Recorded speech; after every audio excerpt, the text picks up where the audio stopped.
se réjouit d'encore passer du temps dans la louange et l'adoration ce matin.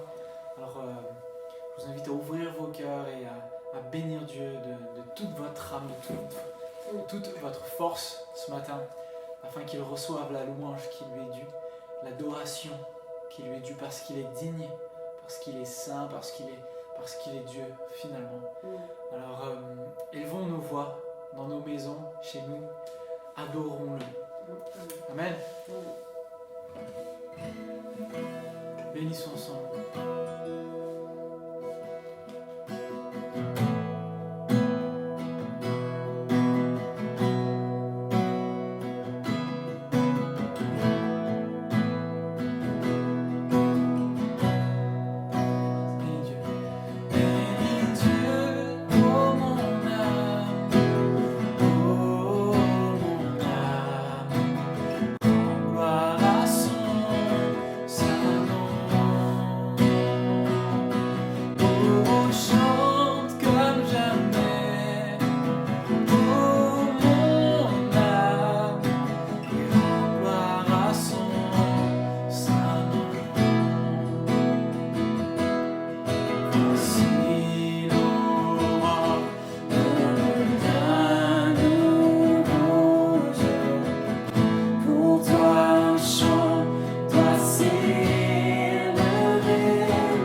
J'élèverai ma voix, te louer, t'adorer, ton seul mon Dieu. Je bénis ton nom, béni soit le nom du Seigneur ce matin. Bénis l'Éternel, mon âme. J'élève ma louange vers toi, mon Dieu. Louange à toi, Seigneur. Nous élevons nos voix, Seigneur, tous ensemble ce matin, pour te louer, pour t'adorer. Tu es le seul digne, Jésus-Christ. Tu es le Fils de Dieu. Louange à ton saint nom, Yahweh, Adonai. Louange à toi, Seigneur. Tu es si grand, Seigneur. Nous son nom ce matin. Bénis Dieu. Bénis Dieu ce matin. Dans ta maison, bénis Dieu. Que toi et toute ta maison bénisse l'Éternel ce matin. Élève ta voix et bénis Dieu ce matin. Bénis Dieu. Bénis Dieu, bénis Dieu. Chante ton chant. Louange à toi, Dieu éternel, qui était, qui est, qui sera pour toujours.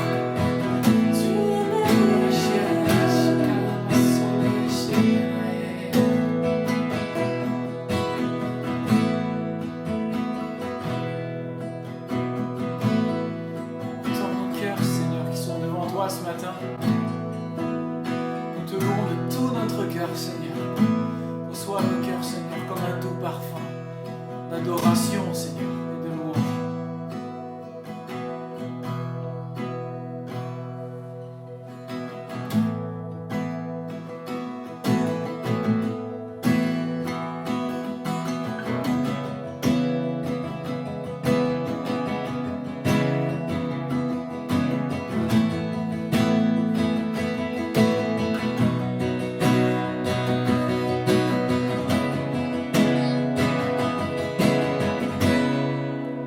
Comment expliquer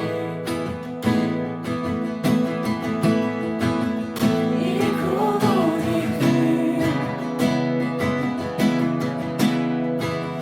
l'amour si grand, si puissant que rien ne peut le contenir.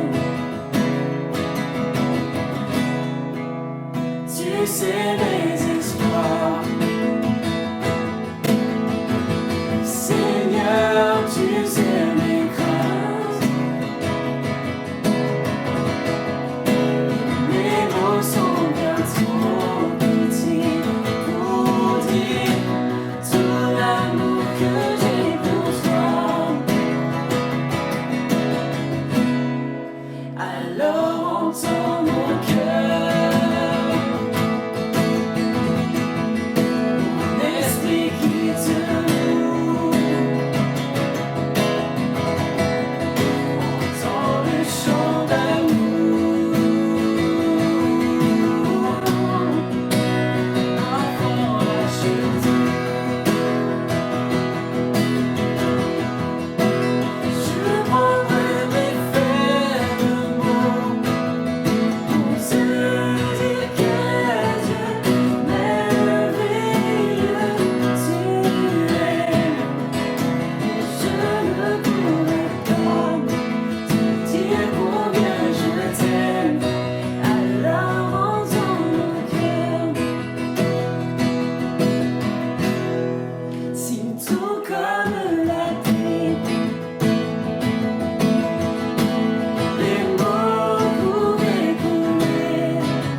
You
que Dieu a choisi pour effacer nos péchés.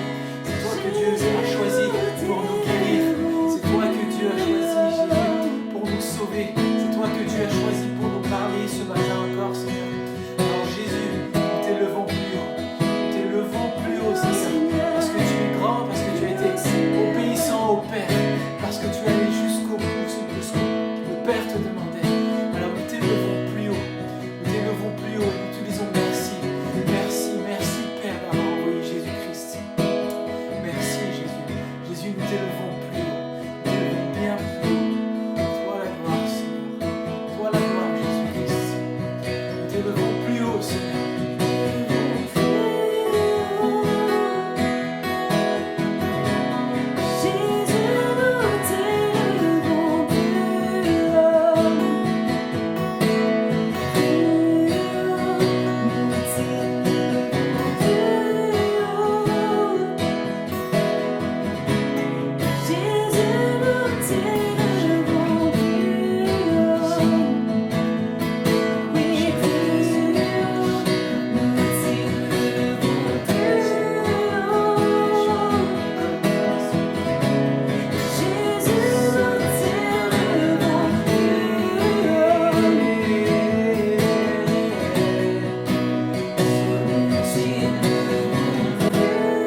peuple, Seigneur, on t'adore.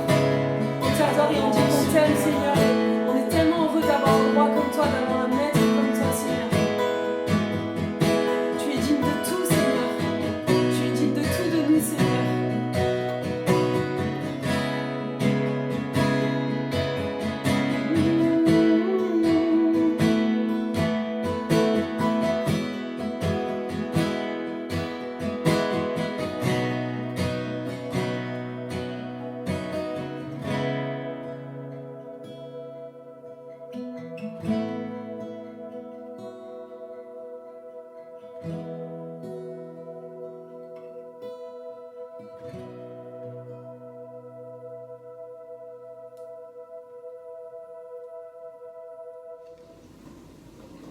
Chers frères et sœurs, bonjour. Ravi de vous retrouver après ce temps de louange et d'adoration pour continuer ce culte ensemble et là avec la parole de Dieu pour la méditer, l'écouter et la laisser produire son œuvre en nous. Nous avons élevé notre âme, maintenant laissons Dieu parler à notre âme. Nous avons de ça quelques dimanches commencé un petit parcours à travers le livre de Jacques et ce matin j'aimerais continuer ce parcours avec les enseignements pratiques de Jacques concernant la vie chrétienne, cette foi authentique qu'il nous est demandé de manifester. Jacques nous avait déjà parlé du rôle des épreuves et de la tentation dans la vie chrétienne. On avait aussi regardé quelques caractéristiques du chrétien authentique. Nous avons parlé de la foi, mais de la foi qui sauve, et aussi des effets néfastes que pouvait avoir notre langue. Et Jacques va mettre en évidence maintenant que les valeurs du royaume de Dieu, celles des chrétiens, ne sont pas les valeurs de ce monde, ne sont pas du tout identiques. Donc, vous me connaissez et vous savez que j'aime creuser les choses et que j'aime comprendre les choses afin de pouvoir en parler. Donc quand je prêche et que j'enseigne la parole de Dieu, je ne me satisfais pas simplement de transmettre des conseils ou des vérités bibliques. Mon objectif, c'est aussi de pouvoir façonner ta pensée pour que tu puisses comprendre non seulement ces conseils bibliques ou ces vérités que je transmets, mais également de saisir pourquoi est-ce que j'ai ces convictions, pourquoi est-ce que je crois que la Bible parle de cette façon-là et comment ces convictions sont fondées dans mon cœur. Donc ce matin, je vais parler de notre culture, parce que Jacques en parle. Je vais expliquer un peu le fonctionnement dont on n'est pas toujours conscient, parce que c'est une vérité qui est déterminante pour notre pratique et puis notre interaction avec notre société. Jacques nous dit que nous sommes l'Église, et l'Église est une communauté chrétienne dans une société qui n'est pas chrétienne. Donc mon premier point, premièrement, c'est que tu dois comprendre que l'Église est une communauté en terre étrangère et qu'elle n'appartient pas à ce monde, ici-bas en tout cas. Notre patrie, elle est ailleurs. J'ai déjà entendu, et peut-être vous également, que si les chrétiens priaient suffisamment, le monde deviendrait chrétien, le monde serait changé. Si c'est le cas, je peux t'assurer que tu dois oublier cette idée. C'est un combat qui est perdu d'avance. Parce que les valeurs de notre monde ne sont pas les valeurs de l'Évangile. Sinon, il n'y aurait aucune différence. D'ailleurs, l'hymne national d'un pays peut être, par exemple, God Save the Queen, ou même la devise de notre pays, ça peut être We Trust in God, ou pour nous, liberté, égalité, fraternité. Mais Jacques nous dit que si la foi ne produit pas des œuvres, elle est morte. Et quand tu comprends réellement ce que la Bible dit à propos de la liberté et de la fraternité, tu t'aperçois que ce n'est pas de cette liberté ou de cette fraternité que notre pays pratique ou valorise. Et le danger, c'est de croire que lorsque notre société utilise des concepts ou des mots que l'on retrouve dans la Bible, que la culture ou que la valeur qui est en dessous, elle est chrétienne. Non, il faut distinguer entre les mots qui véhiculent des valeurs chrétiennes et le véritable christianisme, l'évangile qui est fondé sur Jésus-Christ et que l'on retrouve dans la Bible. C'est vrai qu'il y a eu une époque où les valeurs de la société pouvaient être confondues avec les valeurs de l'Église. Un exemple. Et il y a encore quelques années en arrière, tous les magasins étaient fermés le dimanche. Pourquoi ? Parce que c'était le jour du Seigneur et que beaucoup de gens allaient à l'église. Il y a eu aussi une époque où certaines affaires se réglait, se concluait simplement sur une parole donnée ou sur une poignée de main. Parce qu'une parole donnée avait de la valeur. Aujourd'hui, tu es obligé de remplir un contrat fait en plusieurs feuilles, signé sur plusieurs pages, en plusieurs exemplaires, parce que la parole, elle n'est plus suffisante aujourd'hui. C'était une époque où les valeurs dites, les valeurs judéo-chrétiennes étaient vécues, étaient comprises par tout le monde. Aujourd'hui, je n'encouragerai personne à pratiquer comme je viens de décrire, comme ça, à travers les contrats. Non, le monde a changé. Avant, les chrétiens étaient pratiquement dans la même ligne de pensée que la culture, plutôt l'inverse. Aujourd'hui, on est à contre-courant, nous les chrétiens, et il faut ramer pour pouvoir résister au courant. Parce que si tu ne rames pas suffisamment fort, tu vas te laisser emporter par le courant des valeurs de ce monde. Et je dis bien un des rôles de l'Église, c'est d'être suffisamment fort, suffisamment unis, soudés, en se tenant les uns les autres, pour se tenir ferme dans l'Évangile et faire face à ce courant de la culture qui est bien présente avec ses valeurs et qui sont contraires aux valeurs du royaume de Dieu. Donc nous sommes aujourd'hui dans une culture, dans une société que l'on appelle de postmodernisme. Et c'est quoi le postmodernisme ? L'idéologie de cette culture affirme qu'il appartient à chaque personne, individuellement, ou selon un certain groupe de pensée, de construire sa propre explication qui va donner un sens et un but à sa vie, ou même à l'existence humaine. En fait, il n'y a plus dans le postmodernisme de référence absolue qui va te permettre de donner un sens à ta vie, à laquelle tout le monde va adhérer. Donc, au lieu d'insister pour que le monde se convertisse, nous devons vivre l'Évangile là où nous sommes, afin d'en conduire, comme dirait Paul, au moins quelques-uns au salut, par tous les moyens. Donc lorsque je parle de conversion, je parle des vies qui sont transformées par la folie de la croix de Jésus-Christ et par la puissance transformatrice du Saint-Esprit. Donc, mon objectif, ce n'est pas de changer notre pays, mais de conduire certains à Jésus-Christ et de les faire grandir dans la foi afin qu'ils servent Jésus et les autres de tout leur cœur. Parce qu'aucune nation, ni aucune communauté chrétienne ne peut transformer une vie. Seul l'Évangile peut le faire. Et c'est pour cela que nous sommes là, nous, chrétiens. Donc, je vous invite à continuer la lecture là où nous sommes arrêtés la dernière fois. Jacques va maintenant, encore une fois, nous parler des relations en disant à ses frères et à ses sœurs d'avoir des valeurs qui sont différentes de celles du monde et le monde dans lequel nous vivons. Chapitre 3, verset 13. Y a-t-il parmi vous quelqu'un de sage et d'expérimenté ? Qu'il en donne la preuve par sa bonne conduite, c'est-à-dire par des actes empreints de l'humilité qui caractérisent la véritable sagesse.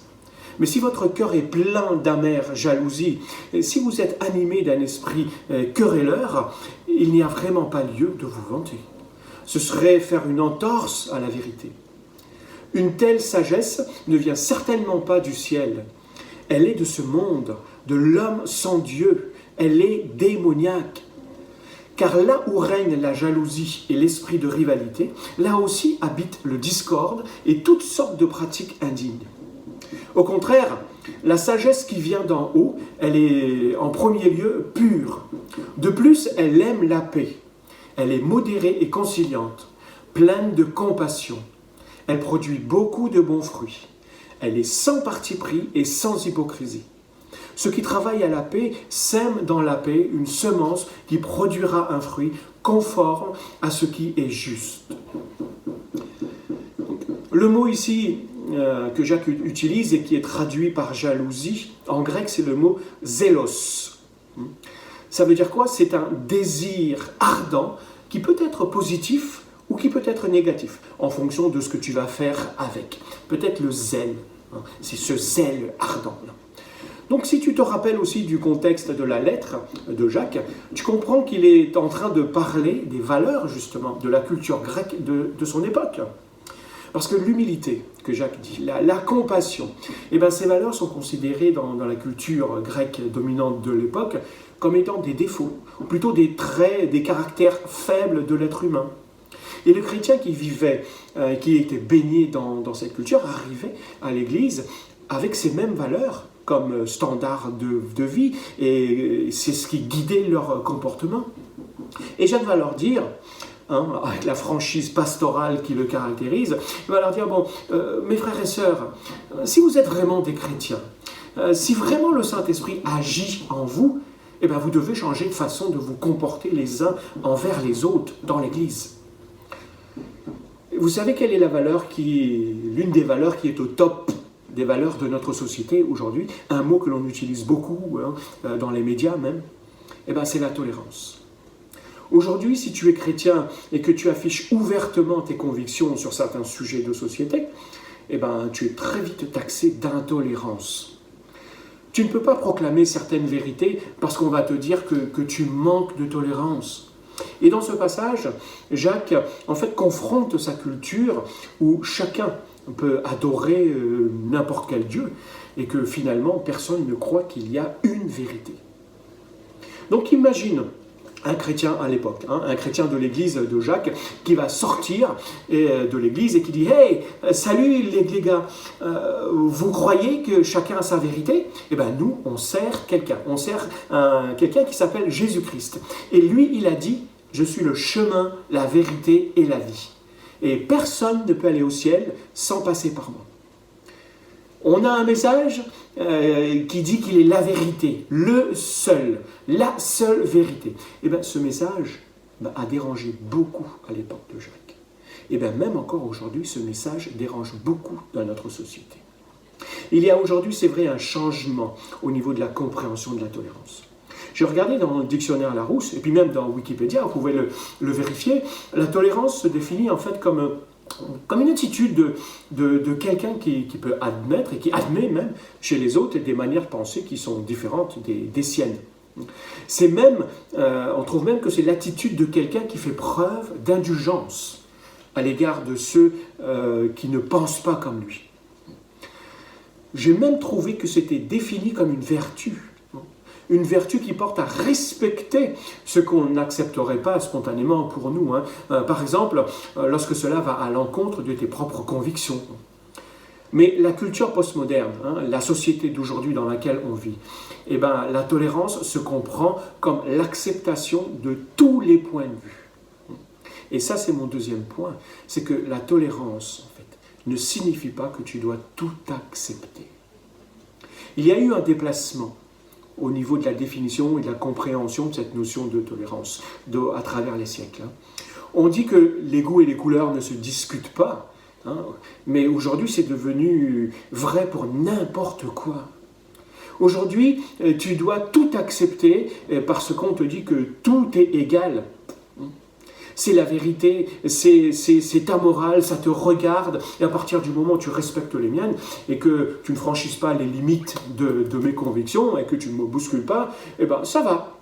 En fait, il n'y a plus une vérité, il n'y a plus une morale, et ce n'est pas ce que Jésus a enseigné dans l'Évangile. Jésus a enseigné, tu aimeras ton prochain, qui que ce soit, même si tu n'es pas d'accord avec lui. Jésus a dit, tu aimeras le musulman, tu aimeras le bouddhiste, tu aimeras l'athée, même si tu n'es pas d'accord avec eux, avec leurs convictions, et que ces convictions ne cadrent pas avec les vérités bibliques, tu les aimeras. On a attribué à Voltaire, qui était un athée, le fait d'avoir dit, je ne suis pas d'accord avec ce que vous dites à un abbé, mais je me battrai jusqu'à la mort pour que vous ayez le droit de le dire. En fait, je ne suis pas en train de dire que je suis contre les gens ou contre les idées. Non, fondamentalement, je suis contre tout ce qui est contraire à l'idéal biblique. C'est-à-dire, dans notre culture, le matérialisme, l'individualisme et cette certaine forme d'hédonisme qui recherche avant tout le plaisir. Jacques dit, y a-t-il parmi vous quelqu'un de sage et d'expérimenté ou d'intelligent ? En fait, ces termes de sage et d'intelligent viennent de Daniel, du livre de Daniel. Parce que Daniel était un prophète qui vivait dans une culture étrangère à la sienne, mais avec les pensées et les valeurs de Dieu dans son cœur. C'est ce dont nous avons besoin aujourd'hui, nous, chrétiens du XXIe siècle. C'est d'avoir la pensée de Dieu et de la vivre dans une culture qui n'est pas chrétienne. Paul dit que la première étape, une fois que tu as donné ta vie à Jésus, eh ben c'est la transformation de ton intelligence, le renouvellement de tes pensées. Mais le problème, c'est qu'il y a trop de chrétiens qui pensent que notre monde n'est pas assez chrétien, ou n'est pas assez comme Jésus. C'est pourquoi Jacques parle d'être en fait sage et intelligent, parce que nous avons besoin d'avoir les pensées et la sagesse de Dieu. Ce n'est pas réjouissant pour quiconque de faire partie d'une minorité, comme nous, l'Église. Parce que les véritables chrétiens, avec leurs convictions bibliques, sont minoritaires. Les chrétiens doivent arrêter de penser qu'ils seront majoritaires un jour. La vérité, c'est que l'évangile de Jésus-Christ dérangera dans plein de sujets, à chaque génération, que ce soit dans la manière donc, de gérer ton temps, de gérer ton argent, de gérer ta vie sentimentale, ou même tes plaisirs et tes loisirs. On ne veut pas qu'on nous dise quoi faire dans ces domaines. Et Jacques parle également de conduite. Il y a beaucoup de gens qui disent que les chrétiens sont intolérants. Dans certains cas, il faut reconnaître qu'ils n'ont pas tort. Lorsque tu regardes comment se comportent véritablement certains chrétiens, on pourrait dire, effectivement. Donc Jacques parle d'être pur, d'aimer la paix, d'être modéré, d'être conciliant, plein de compassion, de produire de bons fruits même, d'être sans parti pris et sans hypocrisie. Parce que ceux, dit Jacques, qui travaillent pour la paix, sèment dans la paix une semence qui finira par produire quelque chose qui est juste. C'est ce que Jacques est en train de dire ici, c'est que dans ce monde, il n'y a qu'une vérité. Et cette vérité vient d'en haut, du ciel.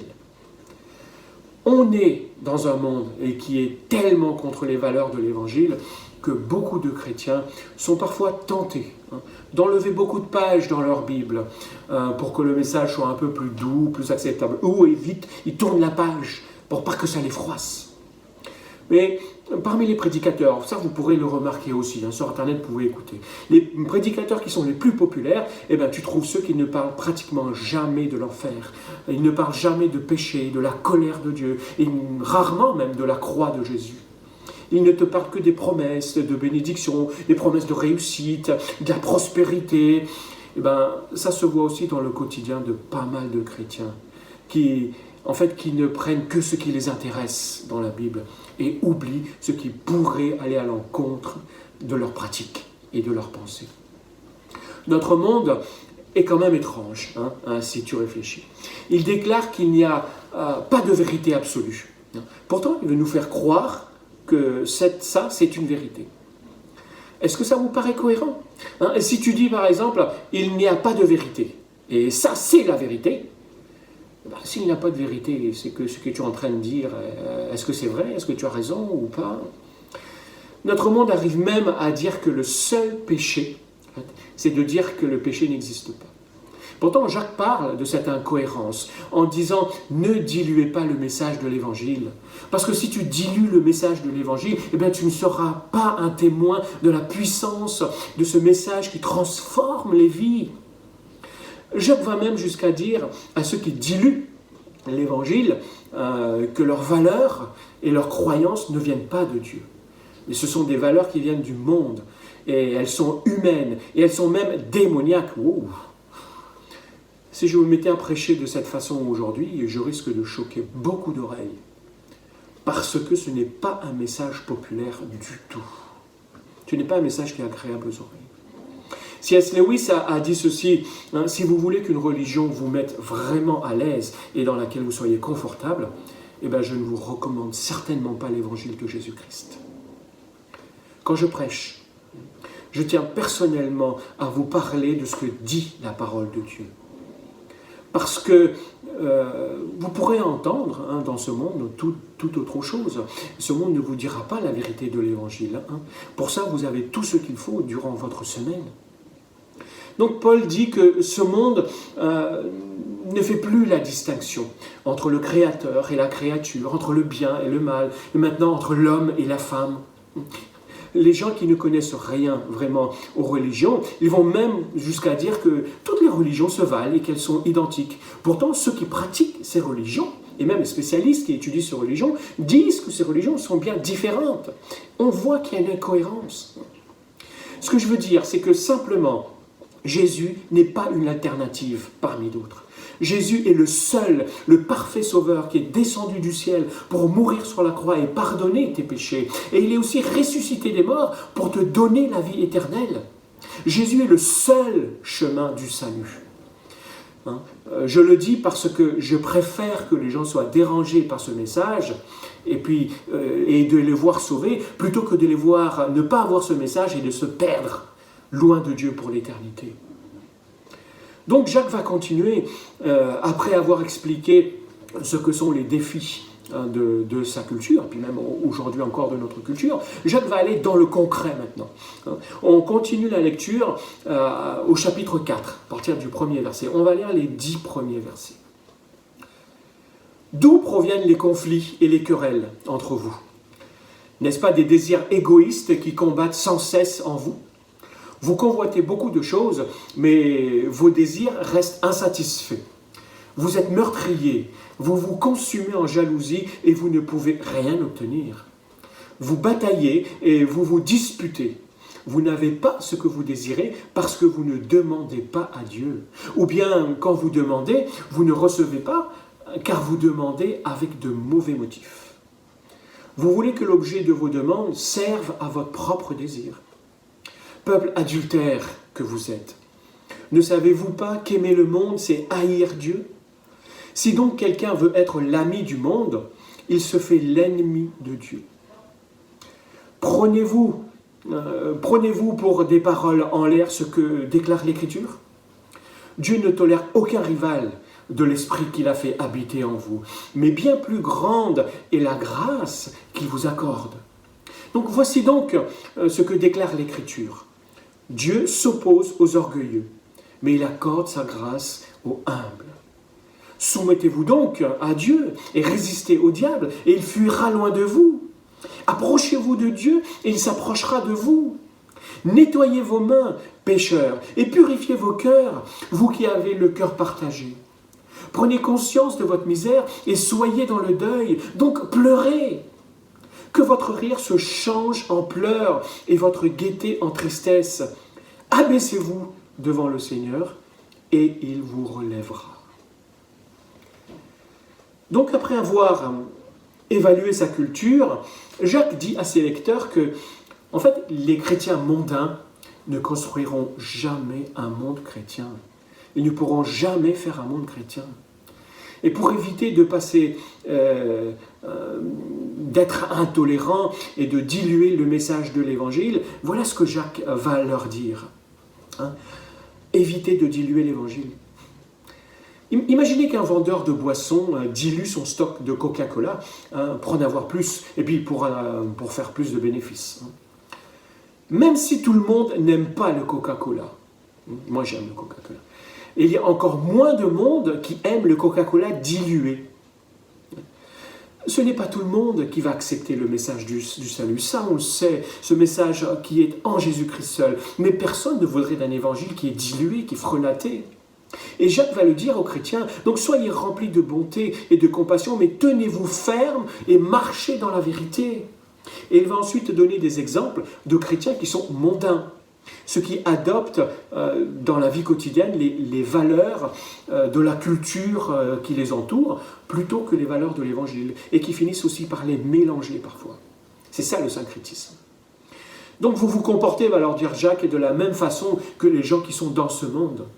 Vous avez des conflits dans l'Église, alors que l'Église, c'est la famille de Dieu. Si tu aimes Dieu, donc, tu dois aimer aussi l'Église. Tu ne peux pas dire, je respecte Dieu, mais toi, dans l'Église, je ne te respecte pas. Tu te comportes de la même manière dans la famille de Dieu que dans la famille du diable. C'est Jacques qui le dit, c'est dur. Vous n'êtes pas parfait, ça je le sais, je paraphrase ce que Jacques dit. Vous n'êtes pas parfait. Il y a du péché, mais cela ne doit pas être votre standard de vie. Vous ne devez pas vous laisser conduire de cette façon. Jacques dit que toutes ces choses-là viennent du péché qu'il y a dans ton cœur et qui n'a pas été résolu encore. Fondamentalement, Jacques va dire que c'est la jalousie. quand vous vous comportez de cette façon, eh bien, vous êtes comme un meurtrier. Tu es un meurtrier, dit Jacques. Dur encore. Jacques fait allusion, là, ici, à un enseignement de Jésus, qui dit que si quelqu'un a commis un meurtre, eh ben, il en répondra devant le tribunal. Eh bien, moi, vous dit Jésus, celui qui se met en colère contre son frère, eh bien, il en répondra devant le tribunal, comme un meurtrier. Jésus est en train de dire que le péché, en fait, qui va te pousser à commettre un meurtre, eh bien, c'est ce même péché, c'est cette même impulsion qui est là, qui va te pousser à te mettre en colère contre ton frère. Donc, c'est le même fondement. C'est comme si tu commettais un meurtre, quoi. Ou finalement, tu vas finir par y arriver. Donc, Jacques parle aussi de la jalousie. Et la jalousie, c'est quoi, hein? C'est ce désir ardent. Mais en fait, la jalousie, c'est l'incapacité de se réjouir avec les gens qui ont été bénis, plus que toi. Si quelqu'un est moins béni que toi, bon, il n'y a pas de problème, là, tu es super content. Mais est-ce que tu es capable de te réjouir avec quelqu'un qui a eu un exaucement de prière que toi tu recherches depuis longtemps? Pose-toi cette question. Est-ce que tu es capable de te réjouir avec quelqu'un qui a eu une promotion que toi tu n'as pas eue? Est-ce que tu es capable de te réjouir avec quelqu'un qui part en vacances vers une destination dont tu as toujours rêvé mais tu n'as jamais pu y aller? Oui, tu vas lui dire, ouais, et qu'il y a un peu de soleil, mais beaucoup de pluie. Ce dont parle Jacques, en fait, c'est ça, c'est de pouvoir te réjouir de ce que Dieu fait dans la vie de l'autre. Tu dois pouvoir le faire, parce que ça n'enlève rien à ce que Dieu te donne. Jacques dit aussi qu'un chrétien mondain, c'est quelqu'un qui ne prie pas. Mais je suis persuadé que vous croyez à la prière et que vous priez. Mais bien souvent, le problème, c'est que nous prions de la mauvaise façon. Si un de mes fils vient me voir et me dit « Hey papa, est-ce que tu peux me donner 100 €? Je vais aller jouer au poker avec mes amis. » Certainement pas. Je ne te donnerai pas 100 € pour aller jouer au poker avec tes amis, ça ne va pas. Je ne serais pas un bon père si je le faisais. Hein? Tu as des prières qui sont comme ça et qui ne sont pas exaucées parce que tu recherches en fait pour ton propre plaisir. Si maintenant, mon fils vient me dire « Papa, j'ai un copain qui a eu un souci, il a été cambriolé, il n'y a plus rien chez lui, il n'y a plus de vêtements ni de chaussures pour se mettre. Est-ce que tu peux me donner 100 € pour l'aider ?» C'est plus du tout la même chose. En fait, on est centré sur nous. On prie pour satisfaire nos besoins. Moi. Dieu donne, Dieu bénit. Et Jacques va dire que nous sommes quelque part comme ça. Parce que nous aimons le monde qui est en fait en nous. Quand la Bible parle de monde, en fait, elle ne parle pas de personnes ou d'individus. Le monde peut signifier plusieurs choses dans la Bible. Ça peut évoquer l'humanité dans sa globalité. Ça peut aussi évoquer la Terre, la planète Terre. Et ça peut aussi évoquer l'humanité rebelle envers Dieu, cette mentalité. Et c'est ce dont Jacques parle ici. C'est de cette humanité qui est rebelle, avec ses pulsions, qui est contre Dieu. Le problème, dit Jacques, c'est que vous avez donné votre vie à Jésus, mais que vous continuez à vivre selon la mentalité rebelle de ce monde envers Dieu. Dans votre cœur, finalement, vous aimez encore cette façon de vivre de ce monde. Et vous faites un sacré mélange entre les valeurs du royaume de Dieu et les valeurs qui sont contre l'Évangile. Parce que ça vous plaît. Dis-toi que lorsque tu pêches, c'est que tu aimes ce qui te fait pécher. Si tu n'aimes pas le péché, eh ben, tu ne devrais pas pécher.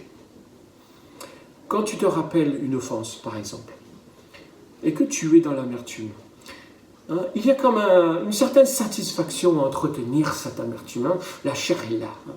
Ou quand tu entends quelque chose que tu rapportes de quelqu'un d'autre, des commérages sur quelqu'un, il y a comme une petite satisfaction à l'intérieur. Ah oui, l'autre a dit, ah tiens, ah ouais, il a fait ça, oh là là.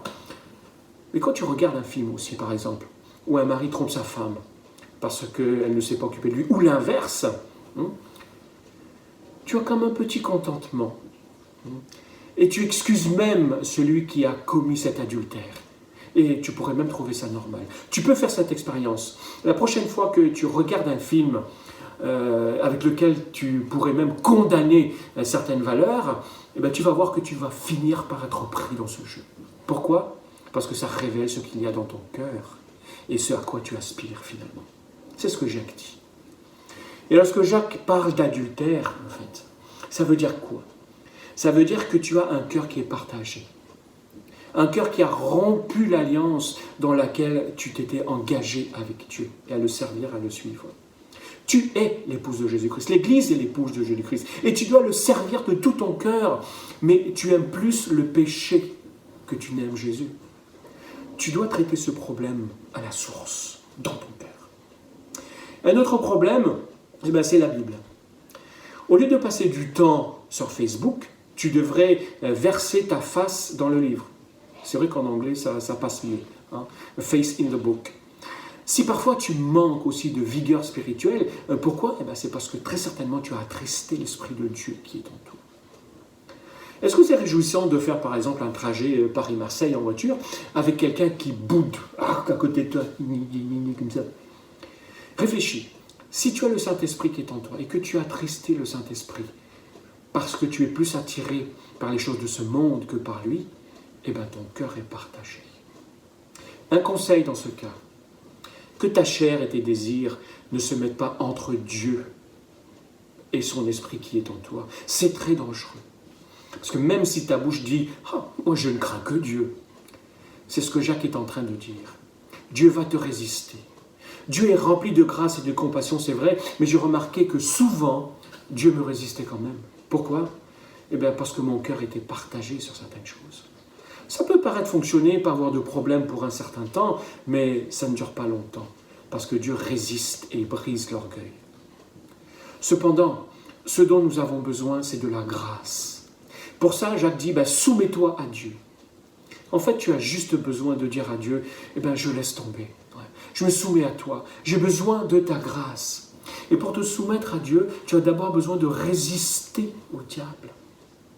Il est temps que tu te lèves, dit Jacques, que tu prennes position. Parce que Jacques ne dit pas combat, lutte, mais résiste. En fait, dis en toi-même, je refuse que ce soit l'œuvre de l'ennemi qui remporte la victoire dans ma vie. C'est plutôt l'œuvre du Saint-Esprit et qui doit se faire et qui doit prendre place dans ma vie. Et le diable fuira loin de toi. Pourquoi? Parce que le diable est un lâche. Et que celui qui est en toi est plus fort que celui qui est dans ce monde. Donc, approchez-vous de Dieu, et il s'approchera de vous. Voilà le conseil de Jacques. Ce n'est pas « je fais un petit pas et Dieu fait un petit pas, etc. etc. » Non, c'est que toi, lorsque tu fais un petit pas, Dieu va faire un énorme pas, il va venir vers toi et il va te prendre dans ses bras. Ensuite, Jacques dit « purifie tes actions ». Tu dois simplement prendre conscience de ce qu'est réellement ton propre péché dans ta vie. Tant que tu crois que c'est à cause des autres que tu commets le péché, Dieu va te résister et il va finir par te briser. Les spécialistes disent que c'est par les mains, surtout en ce moment, que l'on peut attraper le plus facilement et puis transmettre certains virus. Donc tu as beau dire que ce sont les autres qui te l'ont transmis, etc., comme tu veux, ça ne change rien. Si tu ne prends pas conscience que tes mains sont remplies d'infections et que tu dois te laver les mains, tu dois te purifier les mains, c'est toi sinon qui vas subir les premières conséquences de cela. Donc prends conscience de tes propres péchés et viens devant Dieu qui peut purifier ton cœur et tes actions. Dieu va commencer son œuvre par l'intérieur de ta vie. Ce n'est pas juste dire à Dieu, Seigneur, change mon comportement, mais plutôt transforme profondément mon cœur. Parce que quand tes intentions sont purifiées, à ce moment-là, tes actions et ton comportement sont transformés. Rappelle-toi, va dire Jacques, repens-toi et détourne-toi de tes péchés. Tu vas avoir de la joie, tu vas avoir à être béni, mais le premier chemin pour y arriver, c'est la repentance. Tu as juste besoin de reconnaître et d'accepter tes fautes devant Dieu et lui demander de t'aider à être un authentique chrétien. Et Dieu le fera. Si tu t'abaisses devant Dieu, devant le Seigneur, de cette façon, il t'élèvera. Ça, c'est une loi spirituelle. C'est l'inverse de la loi naturelle de la gravité. Parce que cette loi naturelle te dit que si tu lâches un objet, plouf, il va tomber. Et selon cette loi spirituelle de l'humilité, en fait, si tu t'abaisses, Dieu t'élève. Si tu es petit à tes yeux, tu seras grand aux yeux de Dieu. Et il va faire de grandes choses dans ta vie et avec toi. Donc pour terminer, comment est-ce que tu dois te comporter face à ce monde, hein? Eh bien, pour être un bon témoignage, pour être pertinent avec le message de Jésus-Christ dans notre culture, eh bien, tu dois premièrement comprendre comment est ta culture, son langage, sa philosophie, et puis comprendre ce que la Bible te demande d'être et ce que tu es toi. Personnellement, je ne veux pas me séparer de ce monde. Dieu n'a dit qu'il nous a mis dans ce monde, ni même adopter les valeurs de la société, parce qu'il y a des choses qui sont en opposition avec la Bible. En fait, je fais le choix d'être et de vivre en tant que chrétien dans la société, là où Dieu m'a placé. Je choisis de vivre en relation avec les gens de ma culture, avec ma culture. Et je veux comprendre ma culture pour être un témoignage là où je travaille, un témoignage à l'école, si tu es à l'école, à la fac, un témoignage dans ton voisinage, partout là où Dieu te place. C'est ce que Jacques enseigne pour montrer que le chrétien authentique est un témoin dans une société qui n'est pas chrétienne. Donc ma prière continuelle, personnelle et pour toi aussi, c'est que le Seigneur puisse m'aider à garder sa parole dans mon cœur afin que je ne pêche pas contre lui. Donc enseigne-moi, Seigneur, tes préceptes, enseigne-nous tes préceptes afin que nous puissions les appliquer.